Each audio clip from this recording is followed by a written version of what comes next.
Assalamualaikum dan salam sejahtera. Anda bersama saya Nina Rozman dan rakan penyampai saya Harith Ashraf Hasnam dalam Niaga Awani jam ini. Lebih 2 jam Menteri Kewangan Tengku Datuk Seri Zafrul Tunku Abdul Aziz membentangkan bajet 2023 pada Jumaat lalu.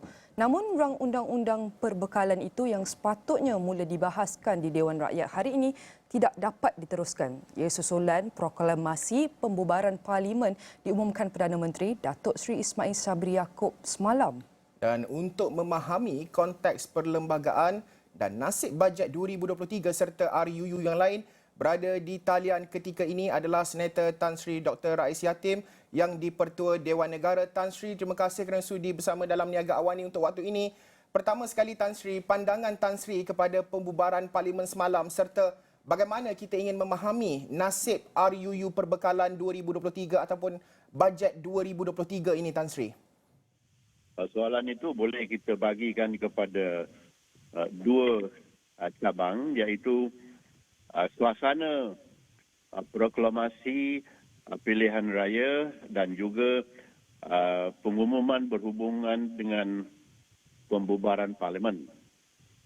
Jadi pembubaran Parlimen itu sesungguhnya mengikut Perkara 55 Perlembagaan Malaysia serta kuasa eksekutif di bawah Perkara 40 telah dilakukan oleh Perdana Menteri Datuk Seri Ismail Sabri.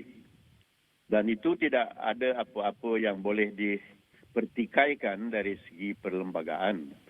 Namun dari segi perkiraan musim dan masa, itu banyak pihak yang mengatakan bahawa keputusan yang dibuat kemarin itu adalah sesuatu yang di luar dugaan, oleh kerana tampak bahawa desakan pertama itu adalah dilakukan oleh sesebuah parti yang anggotanya tidak melebihi 38 di Parlimen Malaysia. Sedangkan parti-parti lain dan juga perasaan serta sentimen di bawah, di daerah, di kampung-kampung memohon supaya masalah bah besar dan juga monsun itu diambil kira. Pada mulanya suasana untuk mengambil kira faktor itu ada dan telah berasa lega beberapa pihak, khasnya pihak yang berkuasa di negeri-negeri, bahawa mengadakan pilihan raya dalam tempoh bah besar itu tidaklah sesuatu yang boleh menarik perhatian dan tidak dapat sokongan daripada pihak-pihak yang mempunyai tugasan. Namun dengan desakan yang saya lihat diadakan oleh pihak-pihak dari ahli parlimen 38 orang itu atau dari Parti UMNO sendiri, maka yang di-Pertuan Agong telah bersetuju. Dan dengan itu maka sahlah peristiharan untuk membubarkan parlimen itu, dan Parlimen Malaysia sekarang bolehlah dianggap sebagai tidak berfungsi semasa lamanya perkara ini untuk pilihan raya dilaksanakan. Sebagai perkiraan mudah, apabila disebut sebagai Parlimen itu dibubar, bermakna fungsinya sebagai legislatif tergantung. Kecuali Senat ataupun Dewan Negara yang tidak terbubar. Ia terus boleh berfungsi sekiranya ada sesuatu yang boleh diperkirakan untuk dijadikan isu nasional ataupun perkara yang hendak dimaklumkan menerusi kuat kuasa legislatif. Namun oleh kerana di bawah Perkara 55 dan juga di bawah perkara-perkara berkaitan dengan nasihat eksekutif, maka Dewan Rakyat itu sendiri yang mana menjadi kepala kepada hak representatif rakyat digantung sehingga selesai pilihan raya ke-15. Dalam soal bagaimana bajet tersebut hendak diperkirakan, harus kita jawab dahulu soalan yang amat berat, iaitu apakah masa untuk mengadakan pilihan raya 15 ini tepat berkaitan dengan hak dan asasi kepentingan rakyat di bawah. Ini tidak harus dijawab oleh sesuatu pihak. Ini harus dijawab oleh mereka yang bertembung dengan desakan dan bertembung dengan kehendak orang di bawah yang hendak mengadakan pilihan raya. Dalam hal yang menyatakan terkaitnya peruntukan keuangan yang telah dibacakan 2 jam oleh Yang Berhormat Menteri Keuangan, memang logiknya tidak ada pada fahaman rakyat. Telah diumumkan begitu banyak hasil mahsul, begitu banyak ufti dan pemberian jaminan untuk kesejahteraan keluarga Malaysia, tetapi akhir-akhir diputuskan oleh kuat kuasa proklamir berhubung dengan pilihan raya. Ini seharusnya tidak berlaku, tetapi telah pun berlaku. Justru rakyat harus membuat penilaian di atas kebijaksanaan atau sebaliknya membuat taktik seperti itu. Saya mengatakan ini hanya sebagai seorang yang neutral yang mempengerusikan dan mengepalai Senat Malaysia. Oleh kerana hal ini adalah hal kenegaraan dan kepekaan kita terhadap kehidupan, maka dikira bahawa memberhentikan kuat kuasa keuangan di bawah peraturan 67 dan sebagainya tidaklah dapat kita perkirakan. Yang dapat kita perkirakan sekarang ialah bahawa keuangan untuk rakyat itu sudah terhenti dengan pengumuman mengadakan pilihan raya itu. Ini adalah satu risiko besar. Dari mana wang yang hendak digunakan oleh pihak berkuasa dalam tempoh berkempen? Itu soalan pertama. Yang kedua, tidak jelas bagaimana wang negara harus dibelanjakan setelah parlimen dibubarkan. Biasanya ini boleh dijawab menerusi kuat kuasa, perintah dan fungsi kabinet yang digelar sebagai kabinet interim atau kabinet sementara yang masih dikepalai oleh Yang Amat Berhormat Datuk Seri Ismail Yaakob. Hal yang tepat kita katakan lagi ialah dalam tempoh yang diberikan oleh SPR ataupun Suruhanjaya Pilihan Raya nanti, dipohon amat supaya tidaklah lama berpilihan raya atau berkempen. Takut-takut kalau monsun dan juga air bah besar melanda tanah air kita. Tan Sri, bagaimana pula dengan RUU lain yang baru diselesaikan di Dewan Rakyat? Adakah Dewan Negara boleh meneruskan perbahasan? Tidak.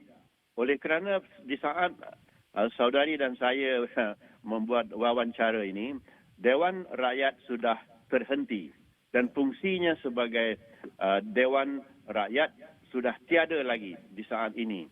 Justru rang undang-undang yang telah diluluskan dalam musim yang terdahulu boleh diusulkan semula oleh speaker ataupun yang dipertua Dewan Rakyat apabila sesi parlimen mendatang dapat disambung semula. Dan dalam pada itu, Dewan Negara pula tidak boleh bersidang dengan sekehendak ahlinya sahaja yang terdiri dari 64 orang lebih kurang. Dan dalam keadaan sedemikian, semua rang undang-undang yang telah diputuskan oleh Dewan Rakyat setakat ini tidak boleh dikuatkuasakan. Sebab dua. Pertama, belum diberi sanction ataupun penerimaan kelulusan oleh Dewan Negara. Kedua, ialah yang di-Pertuan Agong di bawah perkara 66 belum lagi menandatanganinya untuk dikuatkuasakan. Bukan itu saja. Walaupun yang di-Pertuan Agong telah memutuskan untuk bersetuju atau telah menandatangani sesuatu rang undang-undang itu tidak boleh dikuatkuasakan selagi tidak diberi tarikh penguatkuasakan oleh Yang Berhormat Menteri sendiri. Betul. Tan Sri, secara ringkas sahaja, saya nak lepaskan Tan Sri untuk menghadiri mesyuarat. Tan Sri menyebut berkenaan dengan isu kemaslahatan rakyat, perkara-perkara berbangkit, sudah tentu RUU Perbekalan Bajet 2023 ini amat penting. Bilakah waktu yang wajar untuk sidang pertama dijalankan pasca pilihan raya sekaligus membentangkan RUU penting termasuklah Perbekalan 2023, Tan Sri? Perbekalan 2023 sekarang harus dilihat sebagai suatu pengabaian, yakni suspension. Dengan keadaan sebegitu, maka ia tergantung sahaja di leher setiap rakyat di tanah air yang bertanya, kenapa sebegini? Soal ini tidak boleh dijawab oleh saya pada pagi ini. Ia harus dijawab oleh Yang Amat Berhormat Perdana Menteri sendiri. Walau bagaimanapun, dengan situasi itu, suasana untuk menunggu supaya bekalan bajet ataupun belanjawan akan datang dikuatkuasakan, haruslah SPR menerima hakikat. Lagi cepat diadakan tempoh berkempen, maka lebih baik bagi negara ini. Supaya kita terhindar daripada malapetaka alam yang mungkin berlaku ini. Justru hal-hal yang memberikan kita berfikiran jernih harus diperbuat sekarang. Pihak-pihak banyak menyatakan bahawa pergelutan untuk mengadakan pilihan raya ini bukanlah kehendak rakyat sebenarnya, tetapi oleh kehendak pihak yang ada kepentingan dalam soal-soal bertemu dengan nasib mereka pada masa akan datang. Ini soal politik. Walau bagaimanapun, soal politik harus dikemudiankan daripada soal periuk nasib rakyat kita yang mungkin terjejas dan mungkin melibatkan pelbagai malapetaka yang pada masa ini tidak dapat kita buat penentuannya.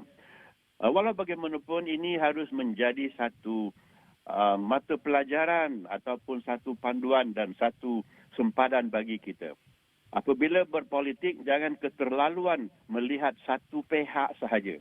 Harus melihat pelbagai angka dan pelbagai data. Yang di Pertuan Agong sesungguhnya hanya menerima nasihat. Dan baginda tidak ada membuat apa-apa perkiraan eksekutif. Walaupun baginda merupakan di bawah perkara 32, pihak yang memegang amanah eksekutif itu, namun pemerintahan diperbuat oleh Perdana Menteri dan kabinetnya. Kita boleh masih agaknya bergantung nasib kepada kebijaksanaan kabinet interim ini yang masih dikepalai oleh Datuk Seri Ismail. Oleh itu, untuk mengambil perkiraan tepat supaya perbekalan ekonomi dan kehidupan rakyat selepas pilihan raya ini tidak boleh dicernakan dengan kehendak politik semata-mata. Dan perlu berani seseorang itu mengepalai negaranya untuk menyatakan hasrat sebenar dan situasi yang memberi kita kepada peluang untuk terus wujud dan membuat keputusan untuk masyarakat. Baik.